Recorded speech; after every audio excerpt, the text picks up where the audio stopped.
प्रभु जी तुम चंदन हम पानी। करता रैदास। रैदास प्रभु के एक निष्ठ भक्त है। एक निष्ठ भक्त का मतलब होता है हमेशा ऊपर वाले को याद करना और उसकी भक्ति करना। प्रकार प्रार्थना गीत, उन्होंने प्रार्थना की है कि भाई किसी भी रिलेशन को लेकर आप हमेशा मुझे अपने पास रखो। ये उन्होंने क्या किया है? प्रार्थना की। इसलिए यहाँ पे आपको क्या दिया है? प्रार्थना की। हेतु में सिंपल सी चीज है, ईश्वर के प्रति एक निष्ठ भक्त के दर्शन हुए है। रैदास एक निष्ठ भक्त है। उन्होंने एग्जाम्पल देके बताया है कि प्रभु के निकट ही रहना चाहते हैं और वही चीज हमको पूरी पोएम में पता लगती है। इसीलिए यहाँ पे लिखा है किसके प्रति? ईश्वर के प्रति एक निष्ठ भक्त के दर्शन हुए है। क्लियर इतना? समझ आ गया इंट्रो? प्रभु जी तुम चंदन हम पानी। दो रिलेशन दिखाए हैं, एक तरफ प्रभु है, दूसरी तरफ रैदास है। ऐसी चीजें जो जुड़ी हुई है, जो साथ होती है, उनमें से एक चीज वो प्रभु को बता रहे और दूसरी चीज अपने आप को बता रहे। क्लियर इतना? चलो अब एग्जाम्पल शुरू करते हैं। अब वो कहते हैं कि भाई किसी भी तरीके से उनको प्रभु के निकट रहना है। पहला एग्जाम्पल जो हमारा टाइटल का है सेम वही है, चंदन पानी। प्रभु जी तुम चंदन हम पानी। अब चंदन क्या है पता है किसी को?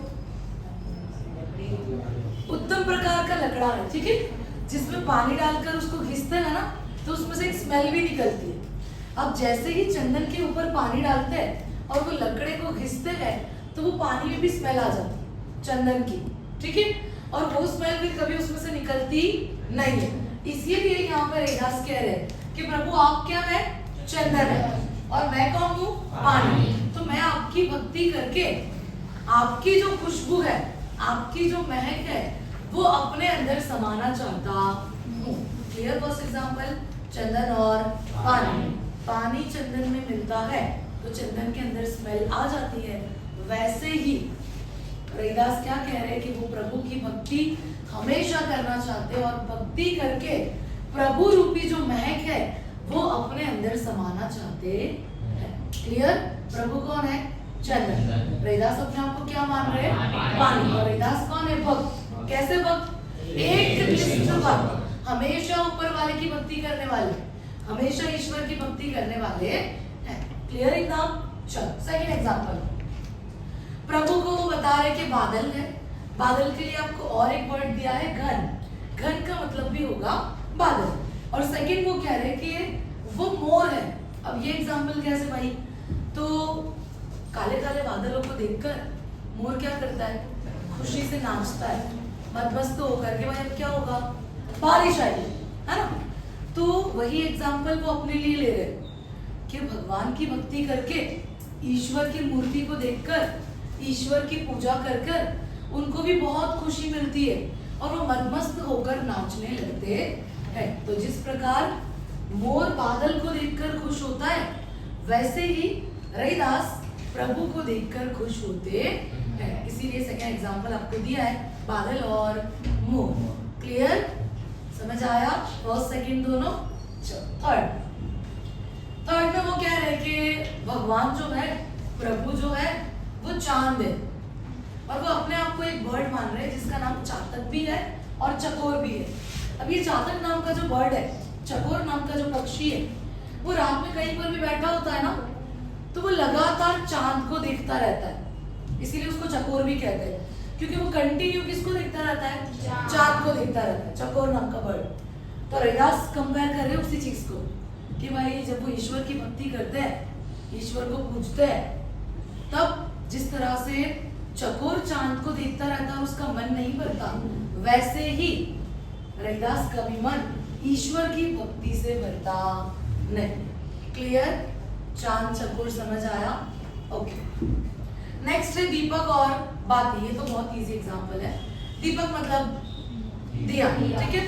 अब उसके अंदर आप लोग ने देखा होगा कि एक रुई की बत्ती बना के हम लोग रखते हैं और उसको फिर जलाते हैं, और जब तक दिए के अंदर तेल होता है तब तक वो बत्ती क्या करती है? जलती रहती है ना, रोशनी देने के लिए। दिए को रोशन करने के लिए वो बत्ती क्या करती है? जलती रहती है। तो वैसे ही वो एग्जाम्पल दे रहे हैं कि प्रभु दीपक है, ठीक है। प्रभु क्या है? दीपक है, और वो उनकी भक्ति कर कर बाती की तरह जलना चाहते हैं, मतलब हर वक्त जिस तरह से दिए की बाती जलती है रोशनी फैलाने के लिए, इसी तरीके से वो प्रभु के लिए हर वक्त भक्ति करना चाहते हैं, भक्ति रूपी बाती बनकर जलना चाहते हैं। क्लियर? दीपक और बाती, वो प्रभु के लिए क्या बनना चाहते हैं? बाती के लिए। नेक्स्ट, मोती और धागा। अब इसमें मोती मूल्यवान चीज है, ठीक है, शाइन होती है, धागे से ज्यादा कीमत मोती की है, तो मूल्यवान चीज कौन है? प्रभु है, ठीक है, ऊपर प्रभु है और जो उसके साथ ऐड हुई जो चीज है वो रैदास। अब वो क्या कह रहे हैं कि भाई प्रभु मोती है और वो अपने आप को मान रहे धागा, डोरा। अब वो दोनों को मिलाएंगे तो क्या बनेगी? माला। वो दोनों को मिलाएंगे तो क्या बनेगी? माला। तो वो ऐसा कहते हैं कि मोती और धागा ये दोनों मिलके एक आकार में आ जाते हैं, माला बन जाती है।